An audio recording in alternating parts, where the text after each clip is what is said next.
por toda parte do universo.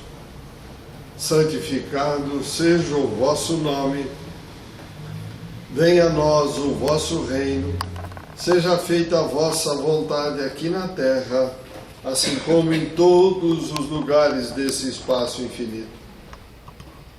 O pão nosso de cada dia, necessário ao sustento físico e espiritual, nos seja dado hoje e sempre.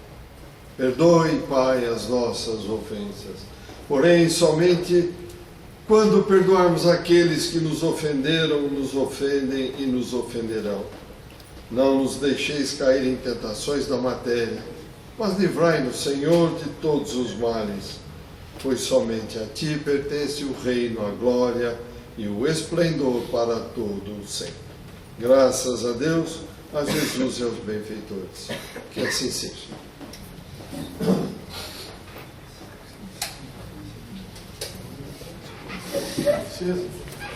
Aquela lá também. Joia, Joia. Pode ser essa também, fica bem clarinha, viu? Olha, ficou ótimo. Então vamos, meus amigos, dar sequência ao estudo do livro Sexo e Destino. Então nós vimos na aula inicial as belíssimas palavras de Emmanuel, quando fez a prece lá no limiar.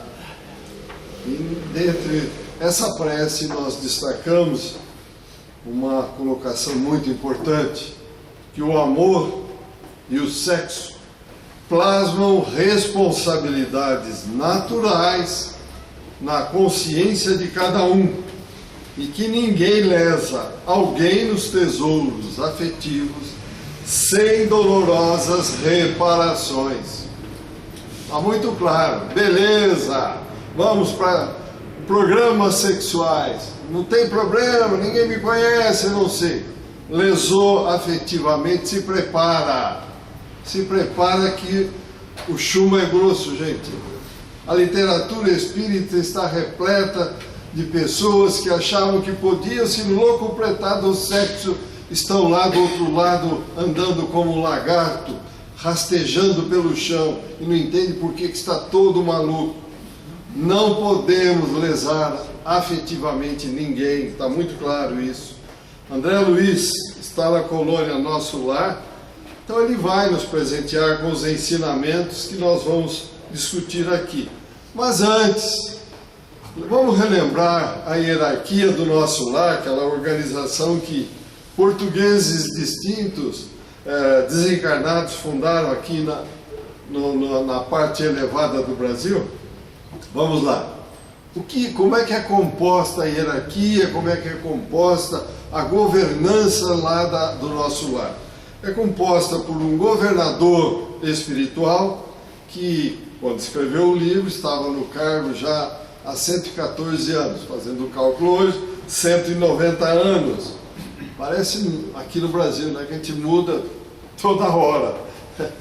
Tem de 4 em 4 anos. Aqui já está 190 anos no cargo, memória. Conta com 72 ministros que compõem 6 ministérios, com 12 ministros cada um, e 3.000 funcionários na administração da colônia. Não é para ficar lá, eu sou funcionário, eu tenho as minhas benesses. Não, trabalhar no limite das forças. Não é para levar vantagem nenhuma, ao contrário, dar tudo o que é possível dar de si. Tem o Ministério da Regeneração, onde estão as câmaras de retificação, localizadas na vizinhança do Umbral, 950 quilômetros daqui do nosso solo. E essa aí é, vamos dizer, o ministério mais baixo, que recebe quando nós saímos daqui e que tem merecimento de chegar lá. E não são todos que têm merecimento, não. É mais complexa essa, né? Tem o Ministério do Auxílio, que estudam soluções para todos os processos ligados ao sofrimento. Estudam soluções. Veja, não é a coisa resolvida assim, vai, não. A coisa é altamente complexa, meus amigos e amigas. Ministério da Comunicação, responsável por pesquisas e mensagens para a crosta terrestre. É o local também onde os espíritos são preparados para as tarefas de esclarecimentos doutrinários e a mediunidade, auxiliar no desenvolvimento da mediunidade. Temos o Ministério do Esclarecimento, que é o local onde ficam arquivadas as anotações particulares de cada habitante daquela colônia. Também o Ministério responsável pela preparação de espíritos para tarefas elevadas. Tem o Ministério da Elevação, é nesse ministério onde diariamente são feitas as orações coletivas. Diariamente são feitas as orações coletivas. E nós fazemos as nossas orações coletivas diariamente ou individuais? Ah, mas a vida é uma correria, tá, não dá tempo. Como não dá tempo? Se você morrer agora, tuas coisas vão ficar aí, teus bens vão ser repartidos, a tua casa vai ser ocupada por outro, o teu cargo vai ser ocupado por outro, e você? Como é que vai ser do lado de lá? Não tem tempo para a oração?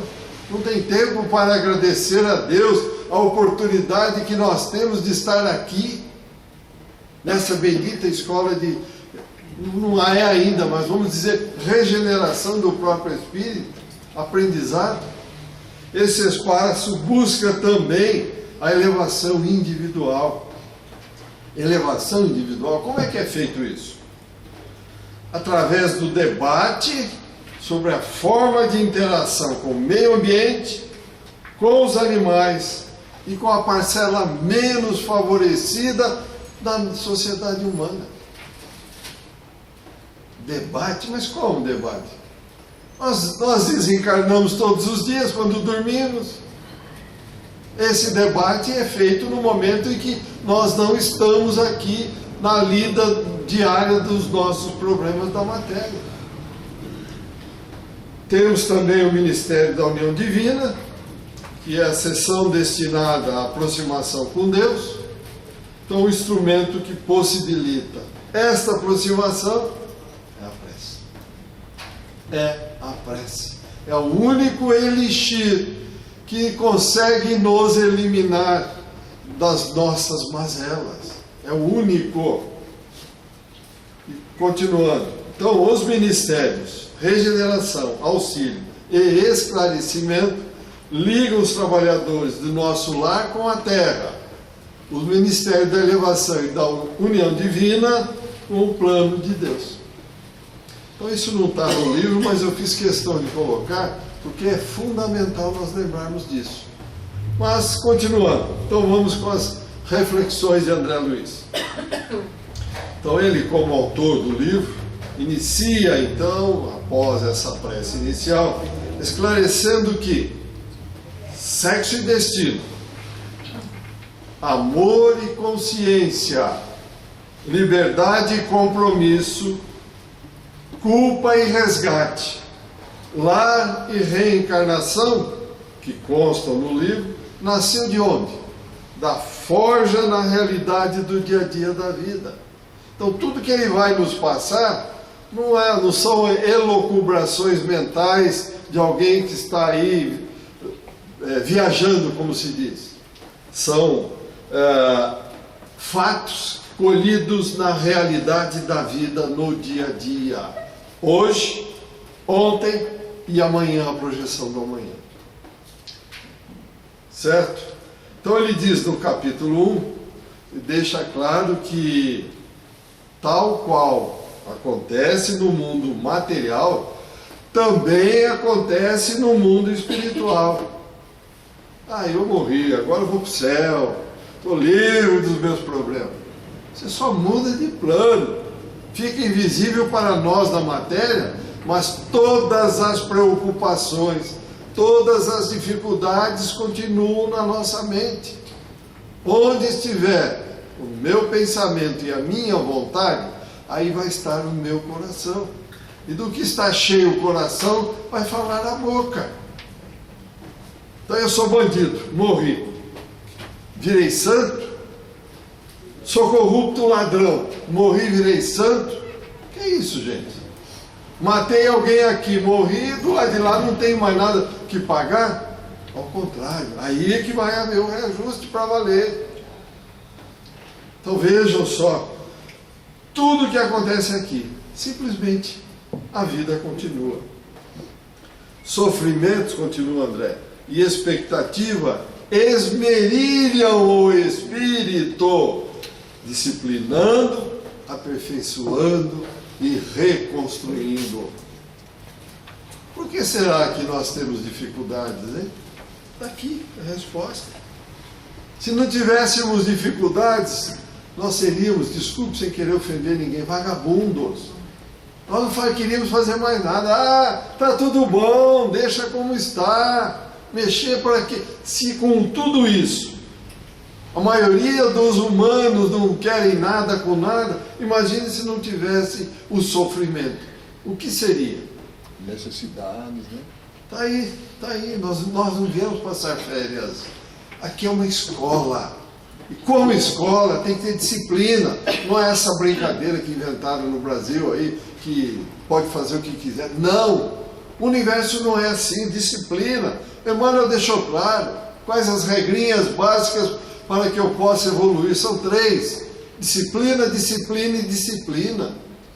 Se não tivermos, não avançamos, meus amigos, amigas e internautas. Enquanto estamos, continua André Luiz, encarnados, é comum imaginarmos o paraíso das religiões, aguardando-nos para lá da morte. Quando eu morrer, eu já comprei meu túmulo, o meu palácio do lado de lá, o meu pedaço de terra. Que comprou nada, o que é daqui, lá não tem nada a ver, a não ser as nossas ações caritativas, aí realmente contam. Mas materialmente, isso não conta nada. É aquilo que eu brinco sempre. Todos nós já sepultamos amigos, parentes. Vou repetir mais uma vez, pela enésima vez. O caixão tem gaveta? Alguém leva alguma coisa material daqui? Aliás, me cobraram hoje, eu estou atrasado lá com as parcelas lá do mundo espiritual. Eu não recebi o carneiro, não chegou, eu me desvio no correio. Continuando, diz André, sonhamos com o acesso à alegria inefável que anestesie todas as lembranças convertidas em chaga mental. Então todos os problemas que eu tenho aqui, morri, agora eu vou para o céu, vou ficar numa boa, como diz na gíria, numa nice. Que nice? A vida simplesmente continua. Dificuldade aqui, se você não preparar o teu local, você vai ser cada vez pior. Porque você vai se reencontrar com os seus inimigos. E eles vão querer corrigir tudo aquilo que você deve. E continua André. Porém, atravessada a fronteira de cinza, o que acontece? Somos chamados à responsabilidade inevitável. Por quê? Quando um olha para o outro, a sua aura, a sua energia mostra o que você é, quem você é.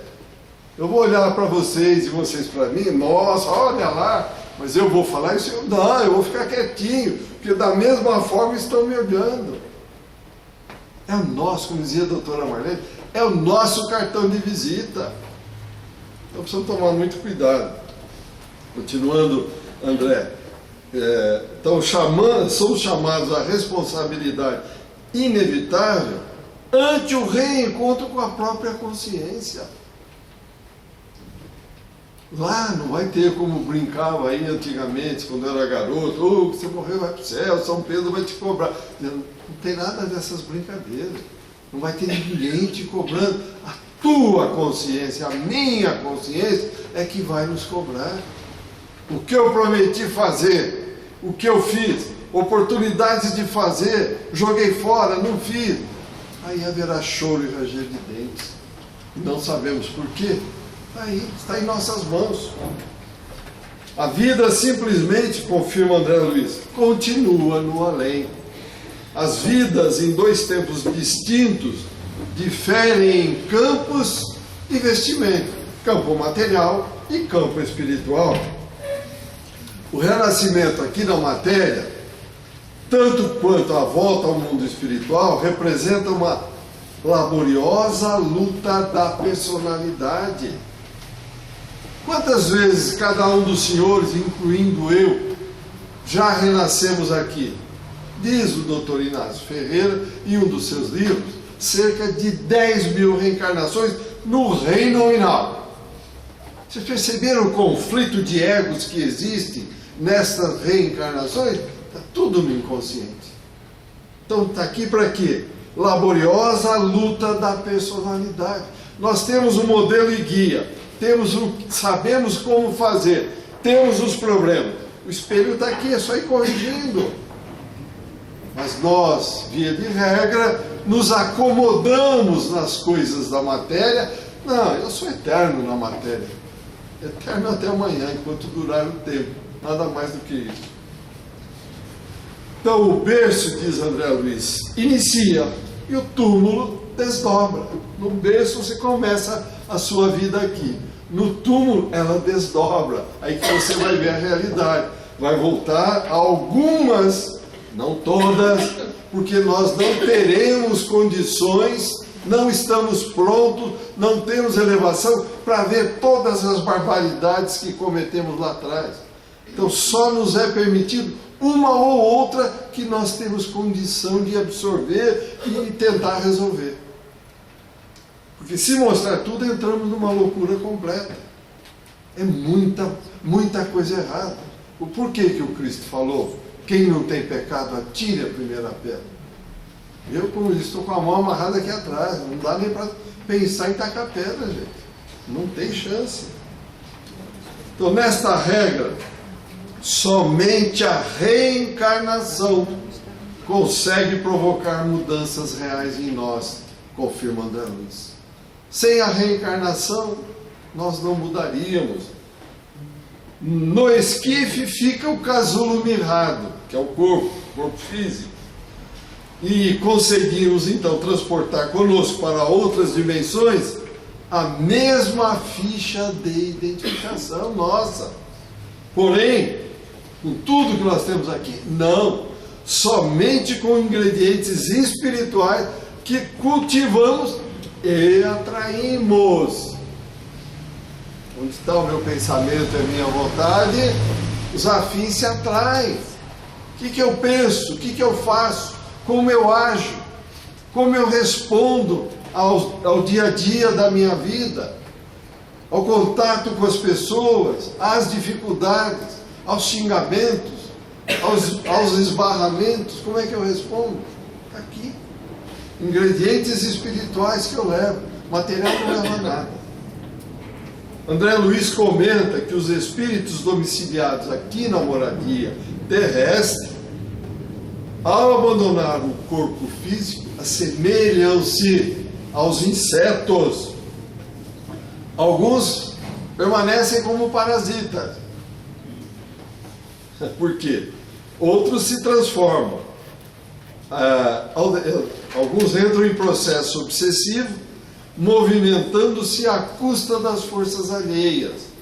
Agarram-se profundamente às sensações da natureza física. Por que tem obsessores? Primeiro, pela atração, pelas dívidas que temos um para com o outro. E como somos afins, para que eu vou para lá? Estou bem aqui, eu não sei o que vai me esperar, o que eu vou reencontrar. Então deixa eu ficar quietinho aqui, pum, joga a âncora, prende um laço forte e fica. Está aqui, ó.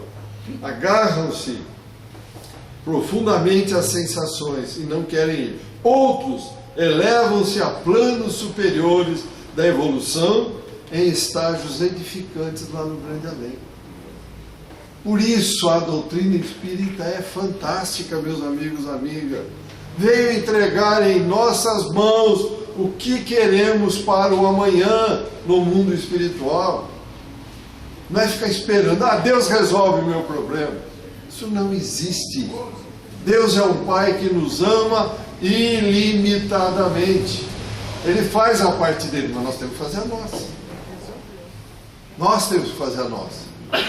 Esse negócio de deixar tudo para os outros resolver, não existe isso no mundo espiritual.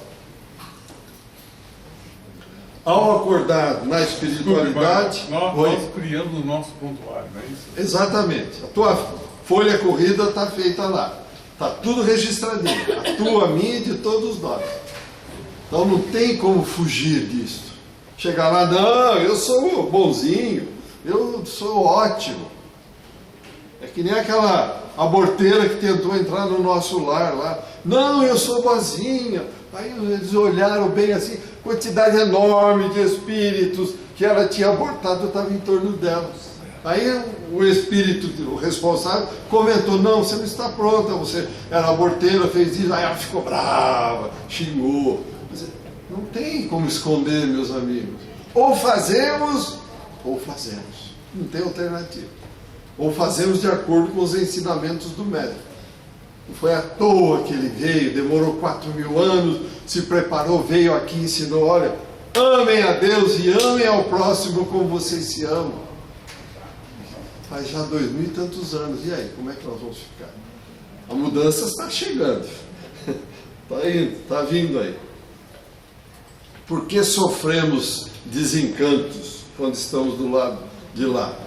Porque não encontramos aquele céu teológico fácil de ser conseguido. Ah, eu dei uma esmolinha lá para uma pessoa, então eu sou bom. Eu dei uma marmita um dia para um fulano lá, eu sou bonzinho, então eu vou ganhar o céu. Que ganhar o céu, gente? Céu primeiro não existe, nem inferno. O que existe são regiões que nós criamos mentalmente de acordo com as nossas emanações mentais.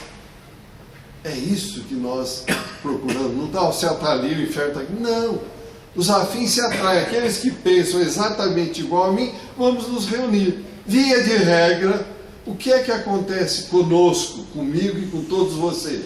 Quando somos flagrados fazendo alguma coisa errada, qual é a tendência natural? Não, fui eu que fiz isso, foi ele, foi o fulano. Então vocês vejam, olha as minhas vibrações. Eu tento me esconder. Se eu tento me esconder, eu vou para o escuro. Por isso as regiões profundas estão assim. Como diz o André Luiz, 3/5 ou 3/4, desculpe a proporção, eu não lembro, mas sei que é alto. Ao dormir, ao invés de subir, desce. Isso aí, gente. Então tombamos, despedaçados, porque não encontramos o céu teológico, frustrados, não temos ainda acesso ao passado remoto, que está lá nos porões da nossa memória. O que é que nós fazemos? Em decorrência, então, nós somos defrontados com os velhos preconceitos que se nos entrechocam no íntimo. A vida continua. O mesmo Maida que está aqui vai me encontrar lá. O mesmo Alberto que está aqui eu vou encontrar lá. O mesmo... Todos iguais. Ninguém vira santo, ninguém muda nada porque desencarnou. Nada. Muda nada. Então estranhamos, pois não encontramos a inércia, o descanso eterno, pregado pelas religiões convencionalistas e dogmáticas. Procuramos respostas.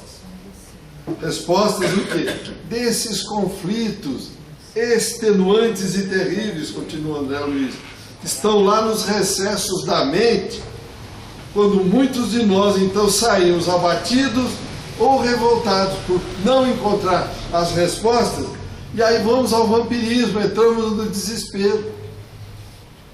Ah, não, vou ficar aqui grudado no Sebastião e tal, vou ficar aqui, não quero nem saber. Preguiça mental.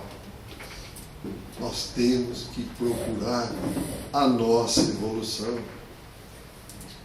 Amai-vos, instruí-vos, bem clara a doutrina espírita. Ficar esperando cair do céu, cai todos os dias bênçãos de Deus, mas o resto nós temos que fazer a nossa parte. Amai-vos, instruí-vos, Sem instrução não há elevação, não há evolução. Simples fato de vir aqui ou ir numa outra religião, frequentar um templo, não vai elevar ninguém às hostes celestiais. É estudar, sempre, jamais parar, fazer a caridade. Pergunta, gente, pode ficar à vontade, viu? Se eu souber, eu respondo. Se eu não souber, eu jogo de volta para a gente procurar uma resposta boa. A maioria dos desencarnados, desculpa, aceitam a continuidade do trabalho, ainda bem, a maioria, de reeducação própria, analisando, verificando a última encarnação. Fiz questão de colocar aqui, a maioria, diz André Luiz, dos desencarnados. Pior seria se fosse a minoria, então nós estaríamos mais perdidos ainda. Aguarda então a próxima reencarnação para renovação e começo. Então André Luiz estava assim com todas essas reflexões na cabeça, porém, enquanto pensava, ele observava o amigo Pedro Neves, que é um servidor lá do Ministério do Auxílio. Ele está na casa, lá no nosso lar, como eu falei. Pedro Neves participa, um trabalhador lá do Ministério do Auxílio, ele participa de expedições arrojadas e valorosas, em atividades beneméritas, veterano de expedições socorristas, e jamais deixou de participar de algumas delas quando convocado. E nós, quando convocados para a caridade, para o trabalho de assistência às pessoas necessitadas, nós estamos prontos? Pois não, estamos aqui, vamos trabalhar? Não, hoje eu tenho um negócio, amanhã eu tenho uma reunião, eu tenho o happy hour, eu tenho. Mil desculpas. Ele jamais deixou de participar em algumas delas quando convocado. Fora advogado na última encarnação e apresentava lucidez na solução de problemas inesperados. Pedro Neves, sempre, diz André Luiz, foi um trabalhador dedicado e humilde, porém estava ali apresentando umas alterações do comportamento. Puxa, ele é um dedicado trabalhador, mas ultimamente ele está apresentando umas alterações no seu comportamento. Ele então fora deslocado para a esfera física para atender de modo direto necessidade da sua família. Estava perturbado, comportamento alterado. Por que será? Ele foi trabalhar para atender a própria família. Então, a partir desse trabalho, mostrava-se arredio, desencantado, agindo como se fosse um recém-desencarnado. Isolava-se em profunda reflexão e fugia a uma conversação fraterna. Queixava-se disso ou queixava-se daquilo. Em serviço, observava-se sempre lágrimas nos seus olhos. André comentando. André, então, no intervalo de trabalho, o que ele fez? Comentou com Neves, comentou sobre seus descendentes que havia deixado aqui no mundo corpóreo, bem como de suas inquietações decorrentes. Por que ele estava assim? O que aconteceu? Está indo lá com a sua família? O que está acontecendo? Então Pedro Neves abriu o coração e comentou das apreensões que lhe assomavam ao espírito agoniado. André perguntou-lhe se era a esposa que estava afligindo aquele comportamento alterado dele. Disse ele: eu moro aqui há 40 anos, quer dizer, já faz 40 anos que ele tinha desencarnado. Deixei a Enedina, que é a esposa, quando as energias físicas da mocidade ainda lhe estuavam no sangue.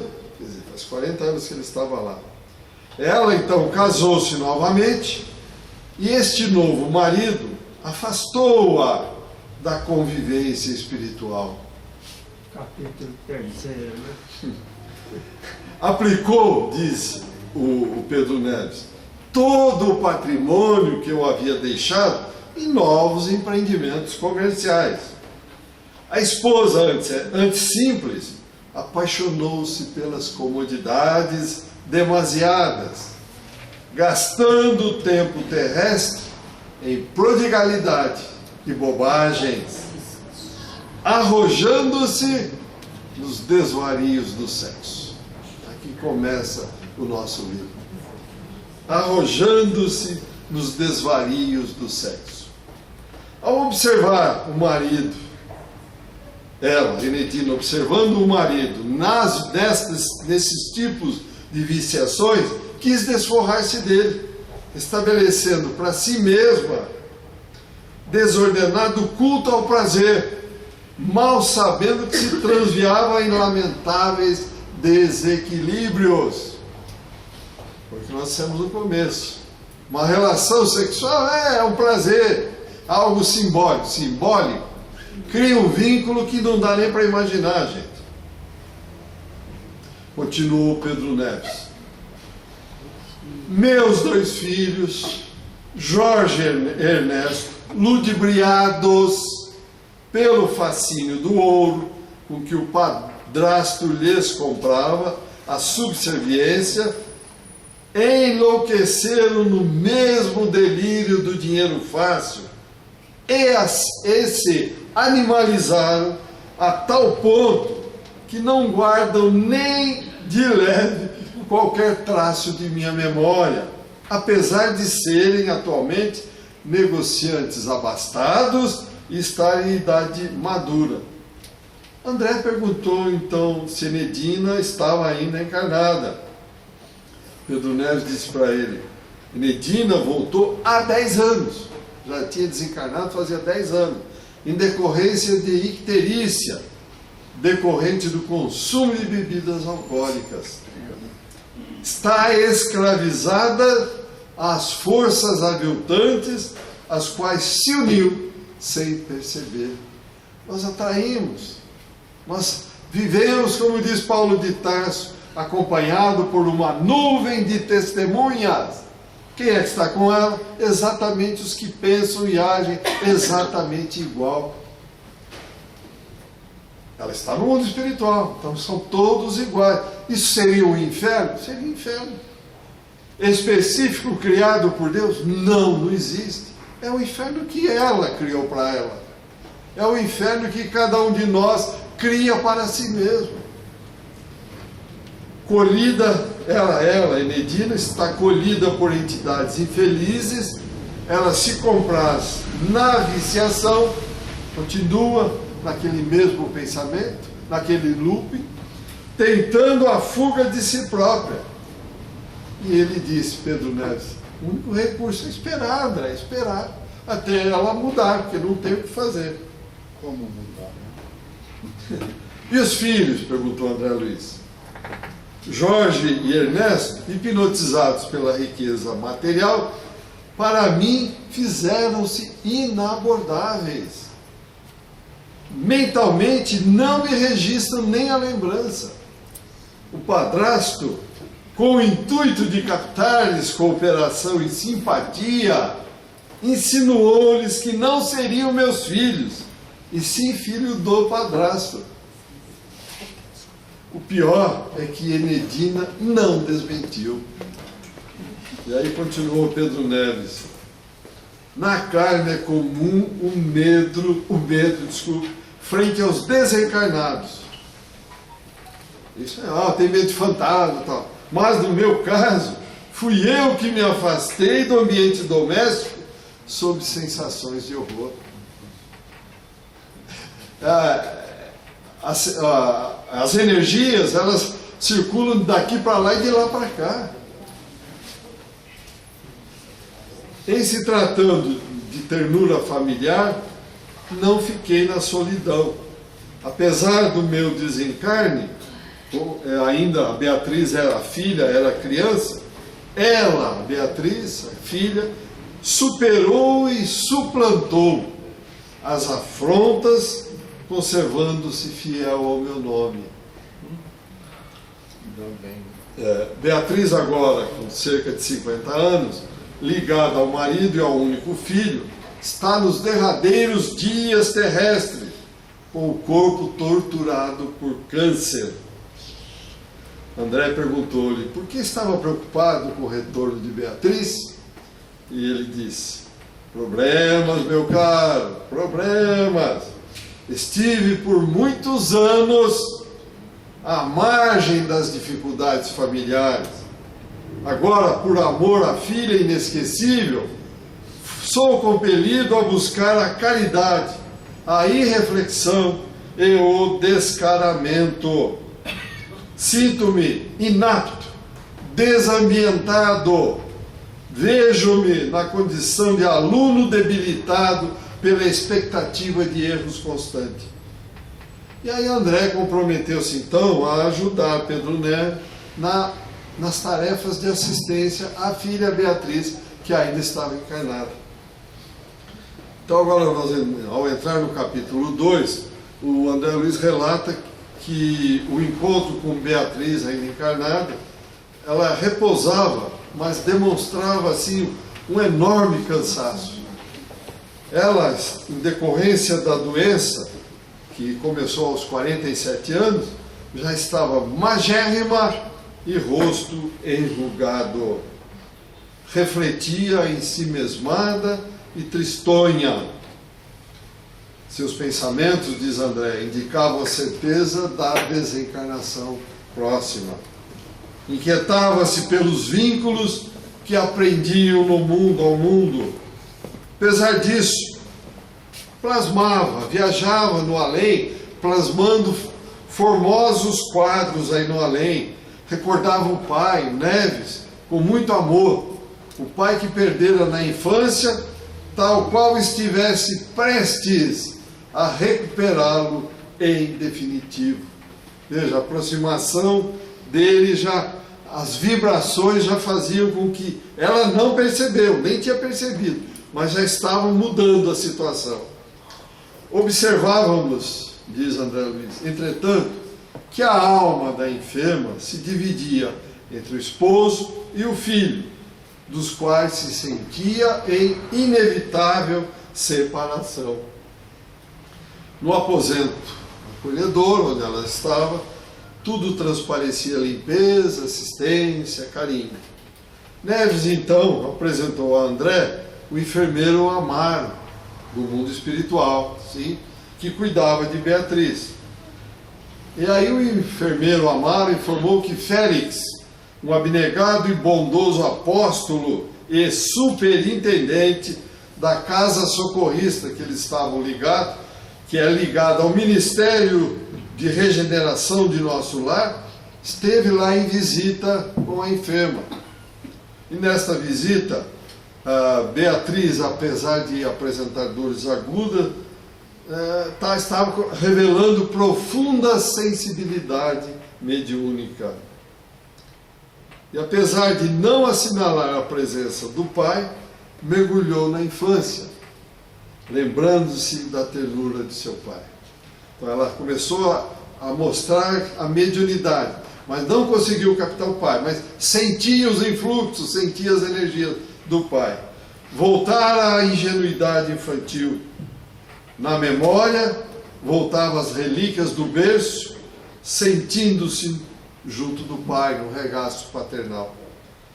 Beatriz chorava, enternecida, clamando com a alma: pai, meu pai. André Luiz traz para a nossa reflexão, neste momento, os seguintes ensinamentos. Meditai vós que no mundo admitem para os desencarnados a indiferença da cinza. Ao meditar nisso não tem indiferença nenhuma. A vida simplesmente continua. Nós temos que realmente ter em mente que aqui é uma mera passagem. 100 anos aqui é um relâmpago lá. Nós estamos aqui simplesmente para corrigir erros do passado que nós programamos para vir aqui consertar. Então temos que pensar bastante, porque para lá dos túmulos, diz o André Luiz, amor e saudade muitas vezes se transformam no vaso do coração em pranto que queima. Quantos espíritos que nós já atendemos em desespero, gostaria de estar com meu pai, com a minha mãe, com meu filho, com a minha filha. Que não vemos, aqui está repleto de espíritos, mas nós não estamos vendo nenhum. Eu, pelo menos, não tenho essa possibilidade. Alguns dos senhores podem até ter, mas eu não tenho. Então está repleto. Nós temos que nos elevar, procurar caminhos para chegarmos lá, e não querer que eles cheguem aqui. Porque é retrogradar, é voltar para trás. Já esteve aqui o Espírito, nós é que temos que ir lá. O clamor de Beatriz interrompeu as reflexões de André e tocou profundamente seu pai, Neves, que com o auxílio de André se recompôs e passou a aplicar passes na filha. André então continua a relatar. Chispas de luz, quais minúsculas flamas azulíneas, evolavam-lhe do tórax, a se projetarem no corpo fatigado de Beatriz. Isso do pai, estava sendo jogado para ela. Beatriz acomodou-se então a suave torpor. Agora que começa a parte mais complicada da história. Entrou uma cuidadora, que verificou o pulso da enferma e em seguida aplicou-lhe uma injeção anestesiante. Beatriz não esboçou nenhuma reação e continuou a descansar, porém sem dormir. A cuidadora abriu a janela, porém com grande surpresa para mim, diz André Luiz, acendeu um cigarro e passou a fumar distraidamente, como a fugir de si mesmo. Imagine, uma cuidadora no quarto de uma doente, simplesmente acendeu o cigarro e está fumando com a cabeça na lua. Mas não é na lua, vocês vão ver onde é que estava a cabeça dela. Neves, com um olhar de piedade e revolta, comentou: esta é Marina, contadora de meu genro, que a pedido dele desempenha funções de assistente. E chateado complementou: imagine, André, fumar aqui numa câmara de dor onde a morte está sendo esperada. André então contemplou Marina, cujos olhos denotavam grande inquietude. Então dela se aproximou com o intuito de sondá-la em silêncio e colher-lhe as vibrações mais íntimas. E diz André: recuei assustado.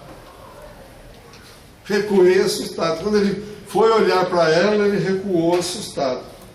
Estranhas formas pensamentos em contradição com os nossos propósitos de socorrer o doente. O que estava ali não era nada para atender a doente, era coisas desse naipe. Então diz ele, essas formas de pensamento fizeram-me sentir que Marina estava ali a contragosto. Quadros vivos de esfuziante agitação reverberavam-lhe na cabeça. Escutava ainda a música da noite festiva, da véspera, e na garganta a impressão do gin que sorvera em abundância. Marina exibia telas mentais complexas, ali relampaguearem na aurora imprecisa. Então estava ali, ó. Eu falei para vocês. Basta olhar que a gente vê o que está acontecendo em nós encarnados. Tem o retrato, tem a fotografia.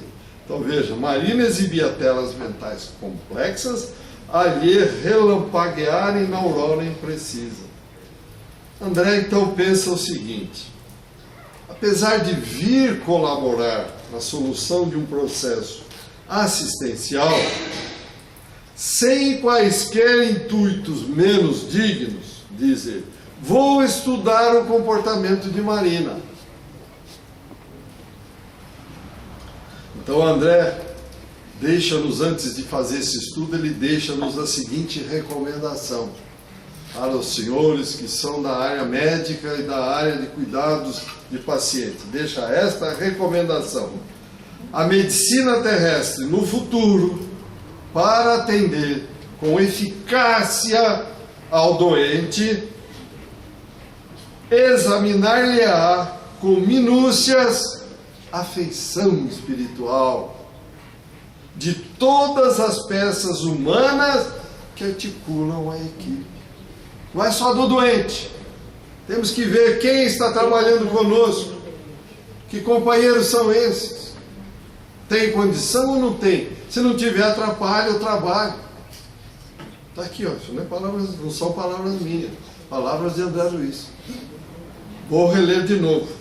A medicina terrestre, no futuro, para atender com eficácia ao doente, examinar-lhe-á com minúcias a feição espiritual de todas as peças humanas que lhe articulam a equipe.